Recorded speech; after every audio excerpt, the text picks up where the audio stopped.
Para tu poderes vender, tu tens que ter, pelo menos 50% do teu tempo tem que ser a estudar aquilo que tu estás a vender, ou novos produtos, ou novas soluções, e os outros 50% efetivamente a vender.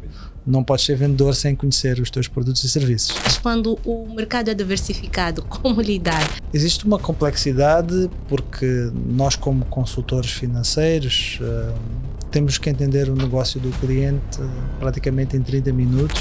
Como é que o Trade Finance acessa o crédito financeiro, as garantias de crédito financeiro? Os procedimentos de crédito dentro de um banco têm que ser seguidos à risca. Olá a todos, sejam bem-vindos ao GA Podcast. Nós cá estamos para mais uma edição e hoje recebemos Miguel Joia Santos. Ele que é formado em Economia, é mestre em Gestão Bancária e de Seguros, também tem certificação em Gestão de Projetos e é gestor e sócio da SBS. Ele vai poder contar-nos a sua jornada e inspirar-nos no nosso programa de hoje.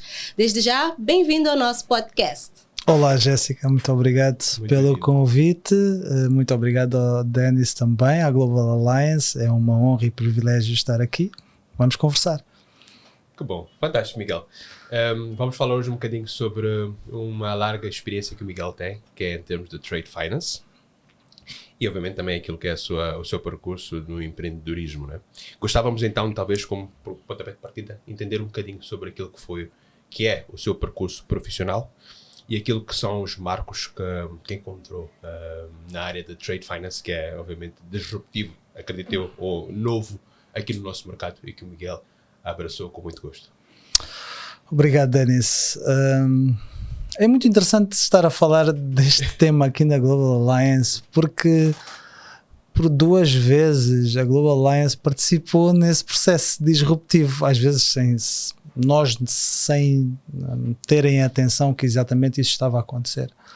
O primeiro cenário foi quando eu tenho um histórico profissional na banca e depois nos seguros, na corretagem de seguros, onde pude beber conhecimento das duas áreas de negócio. E em determinado momento decidi avançar sozinho e criei uma empresa chamada SBS, mas a SBS como Soluções em Banca e Seguros. E hoje é Service Business and Solutions. Okay. Acho que só Banca e Seguros parecia muito específico para aquilo que se calhar hoje é a Service Business and Solutions. E nessa altura entrei no mercado para apoiar com a minha empresa a Global Alliance nas operações de banca seguros, nos negócios de banca seguros. Estamos a falar por volta de 2009, certo? Estamos a falar de exatamente 2009, foi depois quando criei a empresa e passei ali um percurso muito interessante, onde tive a oportunidade de facto também entrar na área de gestão de projetos. A ciência da gestão de projetos, na verdade, fez toda a diferença nessa altura fazer a certificação em gestão de projetos, inclusivamente partilhar não só em termos de formação, mas em consultoria de gestão de projetos já noutros setores, sem estar ligado à banca e seguros, fazer a implementação e o apoio a determinados projetos que me foram desafiados. Depois houve um outro processo, como todas as empresas no início, nem sempre tudo corre bem, nem sempre os cenários de crescimento, por mais que os sonhos estejam lá, as ideias estejam lá. Então em 2014 houve a necessidade de voltar ao mercado de trabalho e tentar perceber o que é que o mercado iria oferecer, não é? Porque o mercado é feito isso, é feito de procura e oferta, não é? Nós temos que entender o que é que o mercado está a procurar para depois também entender o que é que oferta é que nós podemos integrar. E nessa altura voltei novamente à corretagem de seguros, com a Ari Seguros, foi uma experiência espetacular e foi aí que finalmente entrei no mundo do trade insurance, nem era o trade finance ainda, eram os seguros de crédito comercial. E estes seguros de crédito comercial que já estão a ser feitos desde a década de 60 aqui na nossa vizinha África do Sul. O que acontece é que estes seguros o que fazem é protegem as relações entre empresas, as chamadas vendas B2B. E quando um fornecedor pretende de facto vender um determinado produto ou serviço, mas a crédito. Então as seguradoras de crédito comercial são as seguradoras que de alguma forma dão suporte aos fornecedores que vendem a crédito, fazendo um seguro que protege, normalmente até 80%, 90%, em caso do cliente que beneficiou desse crédito não honrar com o seu compromisso de pagamento de crédito. É o pagamento, neste caso, do produto. De forma muito simples, é isso que estamos a falar. Depois expande para muitos outros produtos estruturados, de operações domésticas, operações de exportação, exportação a nível de trade, que é comércio. Trade é comércio. Sim. E até projetos de investimento, onde as seguradoras de crédito comercial, que têm que têm uma solução mais de exportação, algumas são seguradoras nacionais ou paraestatais, paraestatais. No caso, a África do Sul tem a Export Credit Agency. Quem sabe nós no futuro também podemos ter uma Mozambique Insurance Credit Agency para apoiar os nossos moçambicanos a irem investir noutros países. E depois temos aqui algumas organizações africanas, a Africa Trade Insurance, que é altamente especializada, e aí é onde os Estados participam como membros, que infelizmente Moçambique já aprovou a intenção de estar na Africa Trade Insurance, mas ainda não foram criadas as condições para estar. E essas instituições apoiam, por exemplo, vou-vos dizer, quando o Banco Africano de Desenvolvimento diz que tem uma linha de financiamento para infraestruturas para determinados países africanos, a Africa Trade Insurance está por trás e oferece o colateral, a garantia ao banco, para o banco poder ser audacioso e criar infraestruturas no país. Portanto, isto é... Passamos de uma coisa pequena para algo que envolve o crescimento e desenvolvimento dos países. Então a paixão é fantástica. Como é que começou? Como é que identificou essa abertura no mercado? Essa necessidade foi na sua experiência com a banca de seguros? Ou na banca? Foi algum pedido especial? Foi algum contacto que fez? Como é que conseguiu? Como é que iniciou isso? Ok. Yeah, exato. Eu já trazia o know-how da banca, a pós-graduação em banca e seguros, portanto o conhecimento técnico é sempre importante para depois nós aplicarmos na prática. Sim. Não é? Então não há nada que não se possa fazer sem se estudar, não é? Aliás, eu sempre estive muito mais próximo das áreas na banca estava mais em back-office, mas quando fui para os seguros comecei a ser vendedor, aquilo que chama-se New Business Development, Director, Manager ou tudo mais. E aí tu tens, para tu poderes vender, tu tens que ter, pelo menos 50% do teu tempo tem que ser a estudar aquilo que tu estás a vender, ou novos produtos, ou novas soluções, e os outros 50% efetivamente a vender. Não podes ser vendedor sem conhecer os teus produtos e serviços, óbvio. Falando em estudar, uma pequena pausa, falando em estudar, o Miguel entrar para esta área, banca e seguros, economia, foi algo que veio já desde pequeno ou nem por isso? Foi uma circunstância, foi escolha de alguém? Porque há muito tempo era um pouco assim, os pais diziam, vais crescer, agora terminaste o ensino médio e vais lá fazer o curso X. Foi o caso de Miguel ou nem por isso?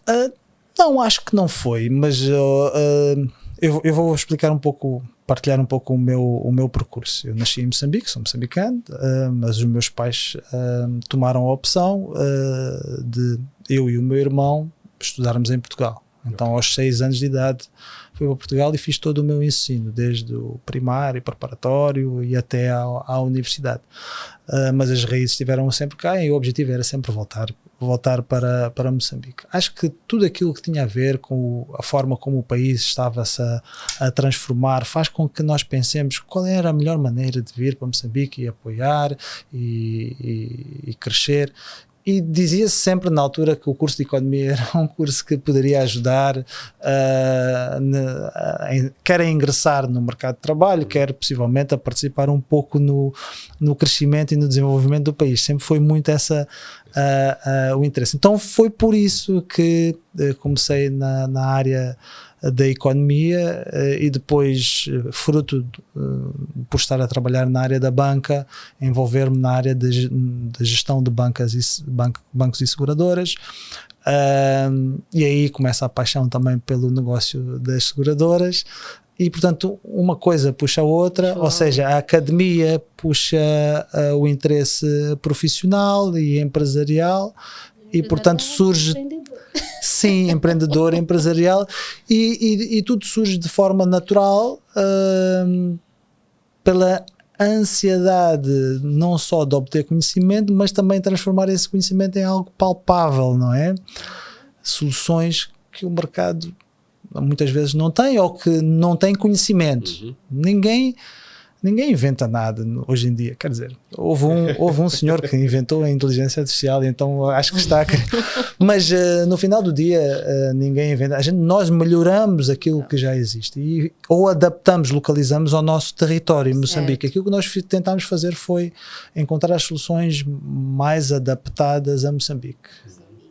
Então, estava mesmo a explicar a questão do 50% estudar e 50% vender. Certo. Vender. Então, dando continuidade a este ponto, dizia ninguém. Pronto.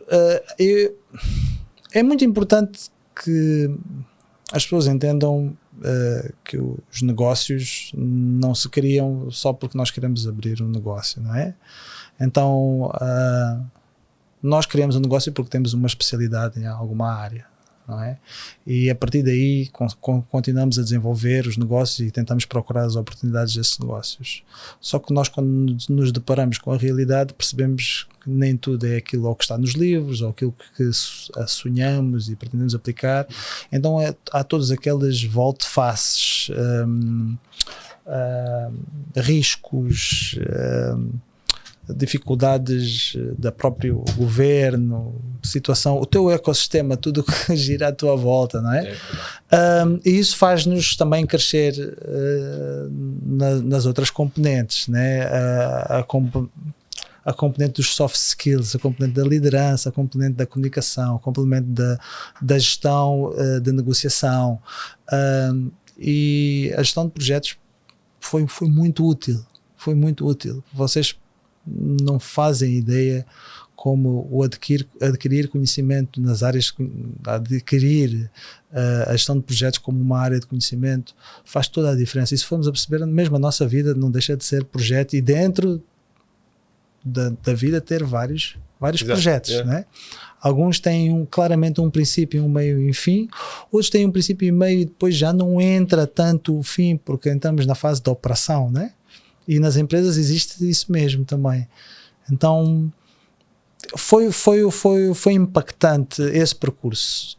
Todos os meus ensinamentos, todo o ensinamento que eu obtive, eu utilizo diariamente. Não posso dizer que quando estive no banco da escola que eu não uso nada do banco da escola, não é verdade.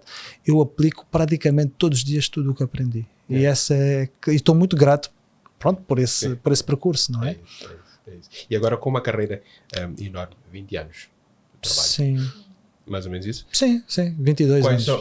Qual foi o calcanhar daqueles que encontrou durante essa carreira? A expectativa e a realidade, o calcanhar daqueles que teve, como é que foi? Como é que superou? Como é que lidou com isso? É assim, às vezes não são calcanhares daquilo, são decisões difíceis, não é?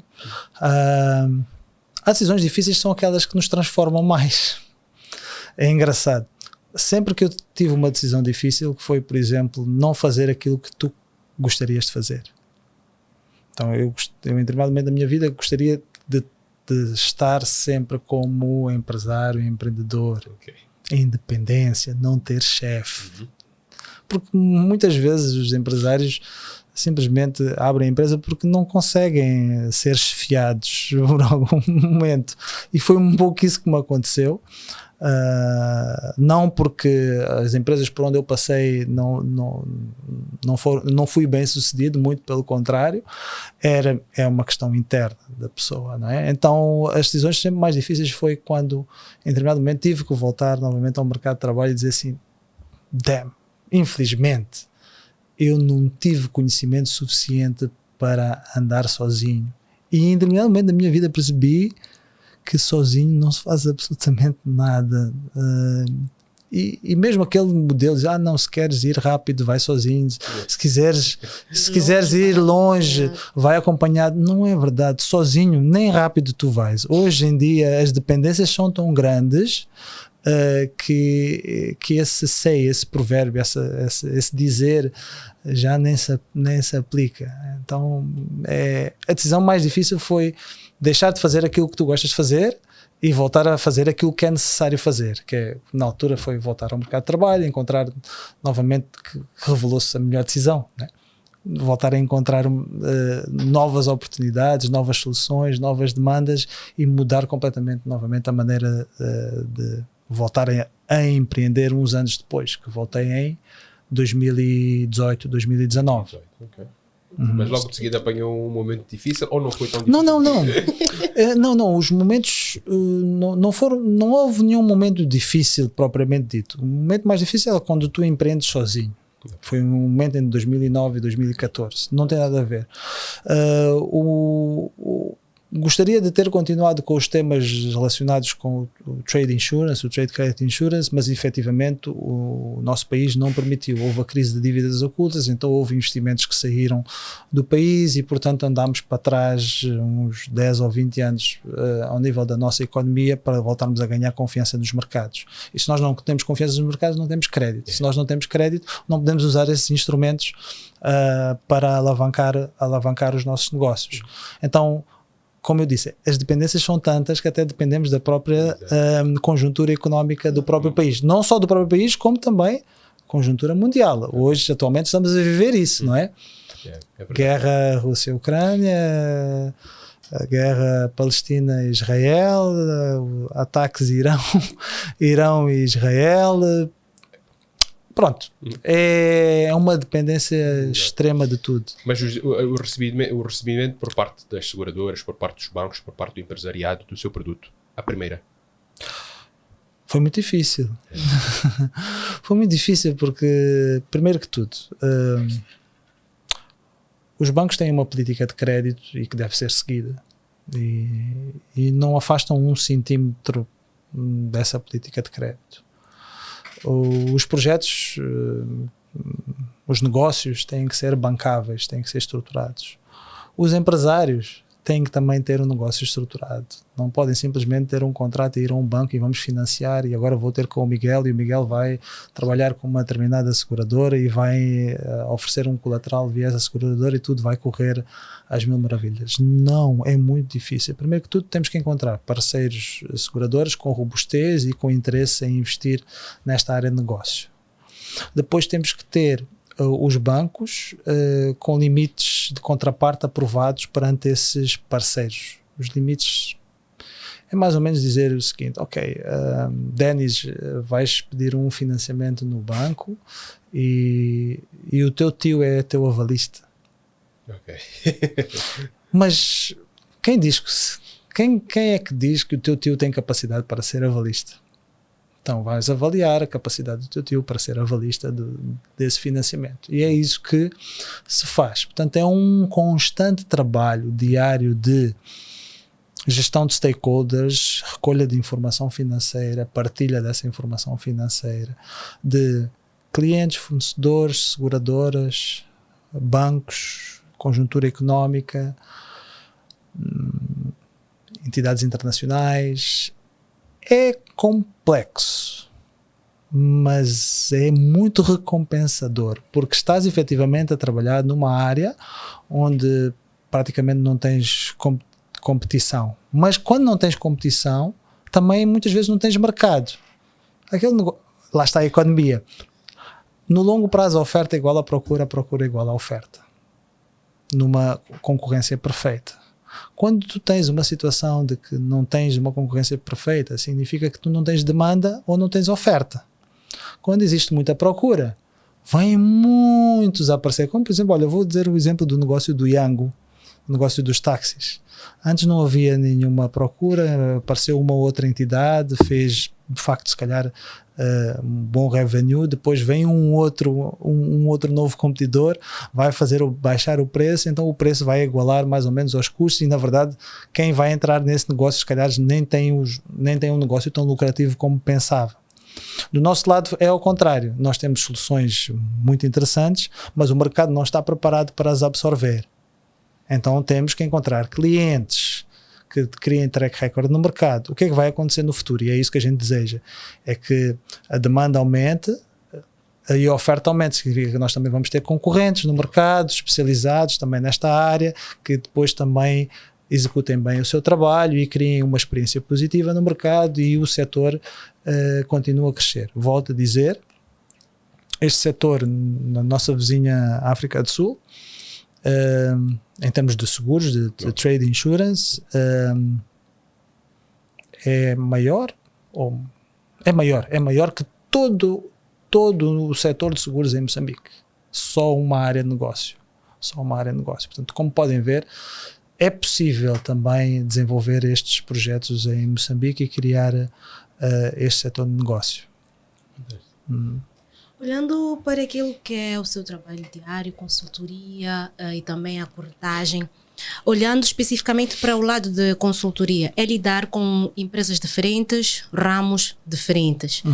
Quais são as estratégias, de certa forma, que implementa e que poderia partilhar connosco, tendo em conta esta diferença nos setores? Porque quando se trabalha, por exemplo, só num setor, já temos a ideia básica de criação de novos produtos. Para isto vai ser exatamente um desenho já feito, uma matriz já feita. Mas quando o mercado é diversificado, como lidar neste processo de criação de novos produtos, tendo em conta a diversidade de empresas? Existe uma complexidade porque nós, como consultores financeiros, temos que entender o negócio do cliente praticamente em 30 minutos, tentar perceber quais são os desafios que esse cliente tem e como é que nós podemos alavancar o negócio do cliente. Há, obviamente, pressupostos que devem ser cumpridos, quer por setor empresarial, setor de negócio. Nós temos setor de combustível, temos setor da FMCG, produção alimentar, temos a fabricação, temos o fornecimento às empresas de construção. Portanto, são variadíssimos setores. Nós temos de ter com capacidade para conhecer todos esses setores e transformar aquela linguagem do setor numa linguagem financeira e bancável quando se trata da consultoria financeira. Porque a nossa consultoria financeira, diferentemente de outras consultoras, ela vira-se essencialmente para as estratégias de financiamento. Portanto, nós temos muitos consultores financeiros no mercado, mas que não se dedicam exclusivamente à componente de estratégia de financiamento. E nós só fazemos mesmo a componente de estratégia de financiamento. E, portanto, é aí onde está a nossa diferenciação, na complexidade. Tu diferencias-te porque ofereces produtos, soluções mais complexas, que às vezes até os próprios clientes não entendem, mas vão na fé, confiam, não é? Agora, aqui o tema da complexidade significa que o mercado financeiro, principalmente a banca, também aumentou muito a sua complexidade na atribuição de créditos. E quanto maior existir a necessidade de compliance, temas relacionados com anti-money laundering, não é? Portanto, relacionados com Moçambique, infelizmente, está na lista cinzenta composta pelo GAFI, que é o Gabinete de Ação Financeira Internacional, que controla os países se estão a cumprir ou não os requisitos de lavagem de dinheiro e tudo mais, não é? Economias paralelas e companhia. Então, o que nós queremos aqui é dizer que temos que nos adaptar constantemente, ganhar skills constantemente para poder responder às necessidades e diversidades do mercado. É um desafio complexo, mas super apaixonante. É todos os dias começar do zero, conhecer a história em 30 minutos, como disse. Certo. E passando para o lado de seguros, tocou num ponto bastante interessante, que é, estamos numa fase em que estamos a ser, como seguradoras e como corretoras, somos chamados a responder à questão de know your client, temos que ter estes documentos dos nossos clientes, os documentos também ligados a este processo todo do anti-money laundering. Como é que vê esta questão versus o próprio negócio? Porque em algum momento temos aqueles cenários em que os clientes, aqueles que são os nossos segurados, não percebem bem estes termos, estes processos. Como é que vê esta questão e que impacta, de certa forma, o negócio de seguros? Bem, há dois negócios de seguros. Há o negócio dos seguros gerais e há o negócio dos seguros ligados à área financeira. O negócio no setor financeiro é obrigatório o KYC, portanto não há ciência nenhuma, os clientes já percebem que têm que efetivamente fornecer essa informação. Por exemplo, para a empresa de sociedades anónimas, nós temos que perceber até quem é o último beneficiário efetivamente da sociedade. E portanto as entidades sabem. No tema dos seguros gerais, eu acho que há uma inadequação, falta de localização à realidade em Moçambique. Nós estamos a falar de um país que tem uma literacia financeira baixa, que às vezes instrumentos de emissão de seguros precisam de ser mais ou menos, não precisam de ser nivelados com os benchmarks internacionais, porque nós não somos efetivamente um país desenvolvido. Então quando se tenta implementar políticas de KYC de um país desenvolvido num país subdesenvolvido, nós temos problemas. Nós temos situações de emissão de um seguro de responsabilidade civil ou automóvel, onde é necessário recolher o KYC do cliente e depois isso surge como uma obrigatoriedade e depois as alterações às leis, aos regulamentos, em vez de serem feitos de uma forma rápida, não são feitos. E depois vamos achar que as seguradoras não estão a cumprir com os procedimentos, mas isso significa mudar completamente toda a infraestrutura tecnológica de compliance das seguradoras, dos bancos. Os bancos são, obviamente, precisam efetivamente muito mais de ter esse compliance, as seguradoras nem tanto para determinados tipos de produto. E depois temos a dicotomia da necessidade de fazer a digitalização financeira, de criar mais disrupção, mais facilidade de acesso aos instrumentos de seguros, aos instrumentos de financeiros, e depois temos a componente da literacia financeira, ou seja, nós como país temos tantos desafios que é muito difícil vir um legislador e imitar a lei de um país desenvolvido, e portanto nós precisamos de muito apoio na fase de concepção deste tipo de legislação para permitir que ela é bem adequada ao país e que se dê capacidade ao país de se ir adaptando. Tudo o que constrange negócio faz com que o país não cresça, não só em termos legais, mas também em nível de infraestruturas. Vocês já viram a Estrada Nacional número 1? É como se fosse uma lei que impede que exista negócio. Como não está cheia de buracos, não é? Um caminhão que demorava 24 horas para chegar, por exemplo, a Nampula, hoje, se calhar, pode demorar 2 dias, 3 dias, por causa dos buracos. É a mesma coisa. Tem que ser criadas infraestruturas económicas e sociais, pela base legal e outro tipo de instrumentos, para permitir que o país cresça a um ritmo interessante, não é? E permitir que as pessoas simplesmente não sejam barradas de fazer as suas operações do dia a dia. Mas atenção, sempre privilegiando, obviamente, a nossa proteção pessoal como cidadãos, mas ao mesmo tempo criando cidadãos que sejam capazes de ser cumpridores da lei, não é? Okay. É muito complicado. É complicado, mas tocou aqui num aspecto importante que é a questão dos desafios. Falamos aqui da literacia financeira, mas ainda voltando aos desafios. Desafios que as PMEs enfrentam para ceder o crédito. Acho que é um assunto que tem sido amplamente abordado pelos vários motivos, né? Gostávamos também de entender um bocadinho como é que o Trade Finance, o acesso ao crédito financeiro, as garantias de crédito financeiro que estavam a ser desenvolvidas por si, dão vantagem às PMEs em termos de acesso ao crédito. Sem dúvida. De facto, primeiro que tudo, é preciso, eu volto a dizer, os procedimentos de crédito dentro de um banco têm que ser seguidos à risca. Nós temos uma visão, os bancos são essencialmente, vamos dizer, avessos ao risco. Eles têm que proteger dois grandes stakeholders. O primeiro, os acionistas, o segundo, os depositantes. Eles têm depósitos, não é? Daí a extrema regulação. Então, quando se dá crédito, quando um banco dá crédito, ele tem que ter olhar para isso tudo. A proteção dos depositantes, a proteção dos acionistas que fizeram um investimento. As seguradoras seguem um padrão completamente diferente. As seguradoras procuram risco. não é? Dizem, não, seguro do teu acidente de trabalho, não, dá-me, eu vou proteger o teu acidente. Seguro automóvel, não te preocupes, se tiveres um acidente eu vou proteger. A mesma coisa nos seguros financeiros, o apetite, né? As seguradoras têm já um determinado apetite completamente diferente, ou seja, em vez de serem avessos ao risco, são ávidos de risco, obviamente, comedido, não é?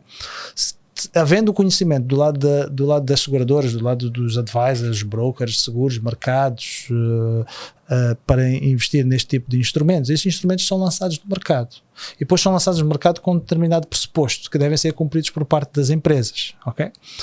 Nós, pela fisionomia de como se opera em Moçambique os negócios, nós fazemos trade finance, são operações normalmente até 1 ano.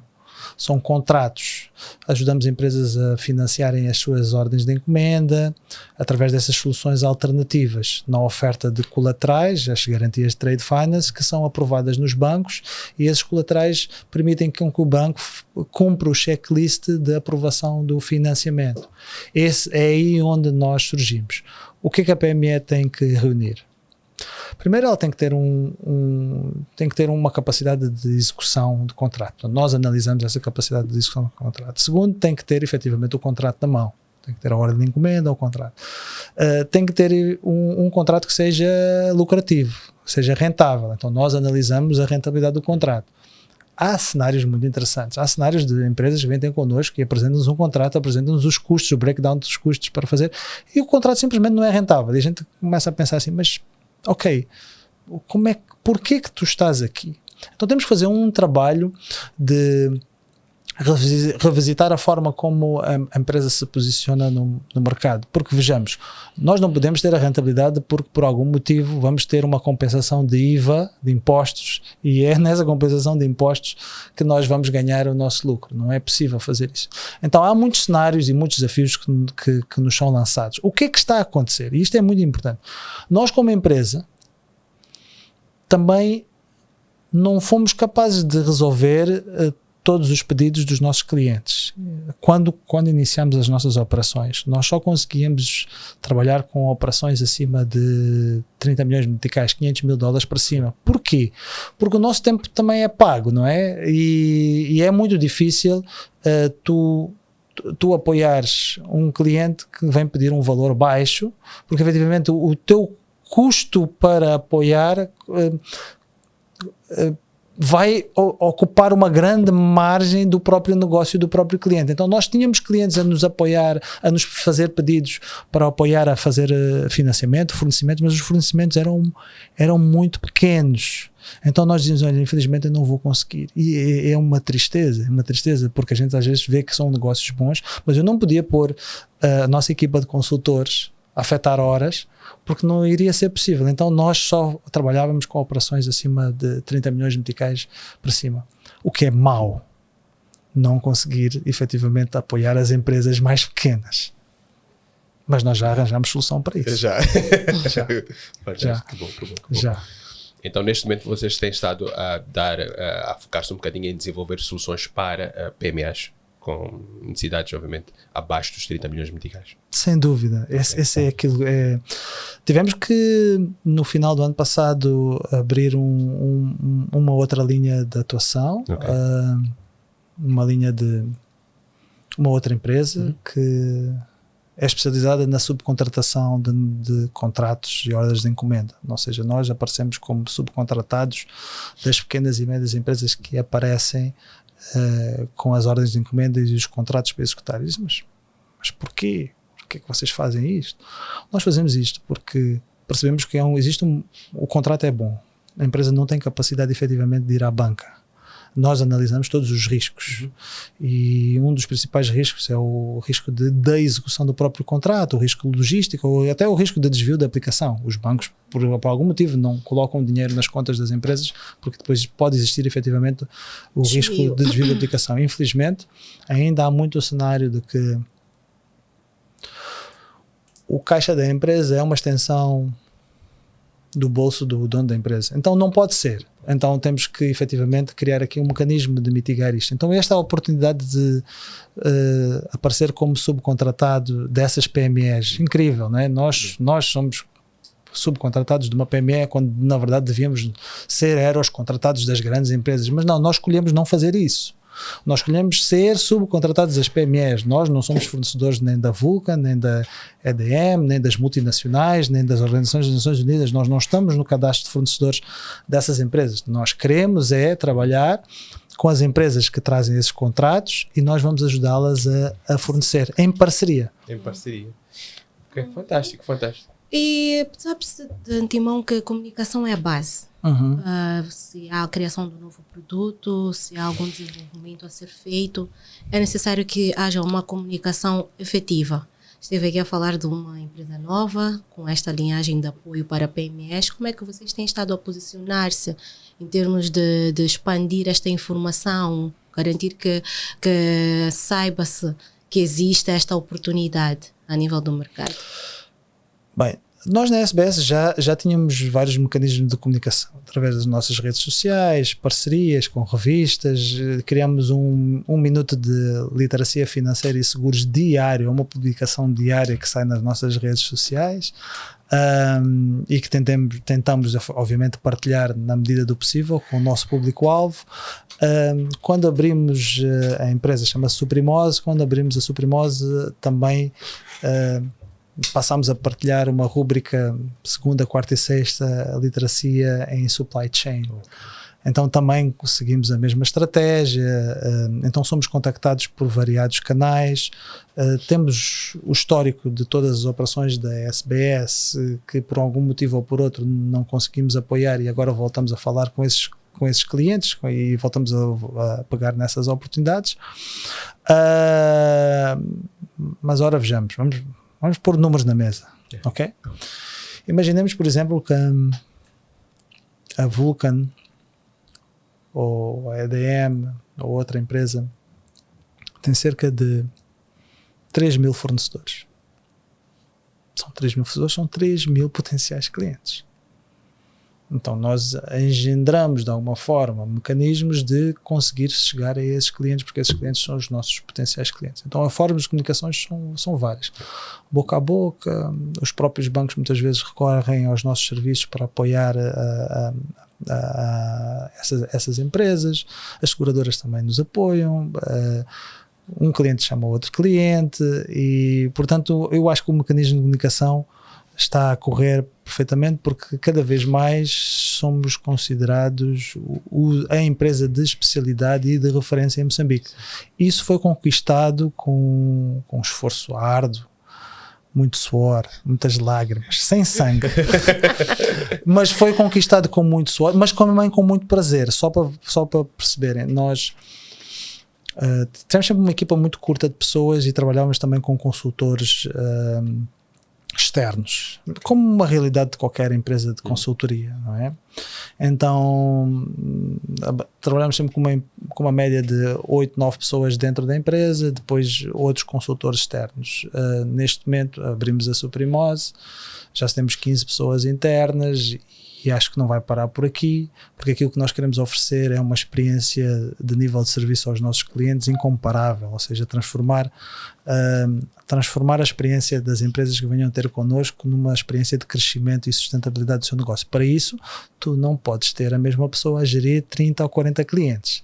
Então, nós temos que contratar. Então, vamos ter um programa de estágios a funcionar muito brevemente e, portanto, queremos aqui criar efetivamente muito valor. Futuro brilhante para vocês. De trabalho, sim. E agora, dada a sua experiência, aquilo que tem estado a fazer, qual é, na sua opinião, a expectativa que tem a nível de crescimento do mercado de seguros em Moçambique nos próximos anos? Pronto, o nosso setor é específico. Eu acho que o nosso setor cresce pela própria dinâmica do mercado e vai crescer bem, porque nós de facto posicionamos como uma solução. Agora, o mercado geral de seguros. Okay, nós temos assim, do the basics. Okay? Primeiro que tudo, temos uma situação dos seguros patrimoniais, edifícios, o simples seguro de incêndio. Nós, infelizmente, temos uma situação dos empresários que vêm ter connosco, não, nós sofremos ideia, nós sofremos quena, nós sofremos isto, nós sofremos aquilo. Precisamos que o governo ajude a fazer a recuperação dessas infraestruturas. Infelizmente, o governo não tem nenhum seguro para a recuperação de infraestruturas privadas, nem mesmo as infraestruturas públicas. O único seguro que efetivamente existe é um seguro de emergência ligado às catástrofes climáticas e só foi muito recentemente implementado. Portanto, há aqui um espaço enorme para as seguradoras continuarem a bater na mesma tecla que é importante fazer a proteção dos seus seguros patrimoniais. Isso é oferta e procura. O mercado está lá, a oferta existe, se calhar não está a ser comunicada da melhor forma, portanto é um desafio para as seguradoras que realmente passarem a necessidade de que é importante fazer a colocação deste tipo de seguros para a própria proteção e sustentabilidade das empresas. Por outro lado, depois há aqueles seguros que são muito pessoais, os seguros de saúde. Os seguros de saúde têm crescido, acredito que é o seguro que mais cresce no mercado atualmente, inclusive já existem seguradoras só com essa especialidade e quase todas as seguradoras têm o ramo de saúde. É algo muito pessoal, está ligado à própria condição de vida e necessidade de ser sustentável da saúde e portanto é um tipo de seguro que todas as seguradoras devem investir. É uma área que, apesar de, se for bem gerida, é uma área que tem extrema rentabilidade e rentabilidade noutra posição, que é na tesouraria, porque é um seguro de compensação e, portanto, trabalha-se e é muito importante para as seguradoras. Depois, temos também os seguros digitais. Uhum. Aí confunde-se um pouco o tipo de seguros que pode ser vendido na banca digital, ou, aliás, nos canais digitais, mas que no nosso país têm desafios adicionais, porque é o tema da literacia financeira. Então, nós estamos a dar o salto do sapo em termos de nível digital, mas não em termos de literacia financeira. Portanto, é preciso terem atenção da forma como nós nos preparamos, as seguradoras, os brokers de seguros, na sua proposta. Agora, o que é que vai fazer crescer as seguradoras? O petróleo e gás. São os grandes projetos que vão fazer crescer a economia e obrigatoriamente as seguradoras também vão crescer. Mas não fica aí um grande risco? Pronto, cresce, mas a nível de base, a nível de inclusão, aquilo que estivemos a dizer agora, a nível de inclusão financeira e por em diante, continuamos a ter um grande gap. Uma grande oportunidade. Okay. É uma grande oportunidade, que é, não temos temos uma enorme oportunidade de crescer a base de clientes, porque esses clientes precisam de aprender e à medida que aprenderem vão adquirir esse tipo de seguros. Mas no final do dia também às vezes a gente encara o seguro como uma despesa e portanto há necessidades básicas humanas a serem fornecidas primeiro, a serem suplementadas e depois a componente do seguro. Por isso é que é um desafio para as próprias seguradoras investirem cada vez mais na informação e comunicação, porque uma coisa é informar, outra coisa é comunicar. Informar, dar a conhecer, o público saber o que é perceber, e outra coisa é comunicar, que é o marketing, o merchandising. Exatamente. Não é? Pronto. Porquê é que eu volto a dizer que de facto a componente do oil and gas é efetivamente a maior? Porque se o país tiver a capacidade de legalmente algumas das seguradoras ou todas as seguradoras participarem no risco maior que é das infraestruturas e do próprio negócio do oil and gas, vai fazer com que exista um fluxo em termos de volumes de prémios emitidos muito grandes, ou seja, em termos de volume de negócios. Por mais que não fique, vamos dizer, a responsabilidade por parte das seguradoras nacionais, porque efetivamente não têm capacidade, mas há um fluxo de fundos, divisas inclusivamente, porque esses seguros são pagos em divisas e portanto cria um impacto positivo na economia. Mas a sustentabilidade não está no facto de 2 ou 3 ou todas as seguradoras participarem no negócio do gás. A sustentabilidade está nas PMEs. Os seguros, na fase de construção, que são os próximos 5 anos, onde se vai fazer investimento de 20 mil milhões de dólares, para a Total e depois mais uns 1.000 milhões, mil para os outros projetos que vêm aí. É aí onde as seguradoras têm que fazer aquilo que a banca faz. A banca está muito mais próxima das PMEs do que as seguradoras. Então as seguradoras têm que efetivamente criar mecanismos, e já os criam, têm os canais de brokers e tudo mais, para estarem próximos desses clientes. Mas as seguradoras têm que aumentar a sua capacidade de divulgar produtos específicos, primeiro porque essas empresas são fornecedoras do setor de petróleo e gás, os seguros de responsabilidade civil, encontrar produtos atrativos, mas que ao mesmo tempo que sejam cumpridores ao nível das regras de fornecimento, e ao mesmo tempo criar cada vez mais uma capacidade instalada de cross-selling, venda cruzada de produtos dessas pequenas e médias empresas. E eu acho que há ainda um espaço muito grande das pequenas e médias empresas perceberem cada vez mais a necessidade dos seguros, quer para a sua proteção, sustentabilidade, da vida das pessoas, da saúde das pessoas que fazem parte dessas empresas e que são obrigadas inclusivamente a ter esses seguros, quer os seguros financeiros, que é a área onde eu atuo particularmente e que, portanto, tenho a expectativa de crescer ainda mais na base do conteúdo local, apesar de atualmente não temos uma concentração muito grande ao local content, e entendemos que o local content está associado aos grandes projetos.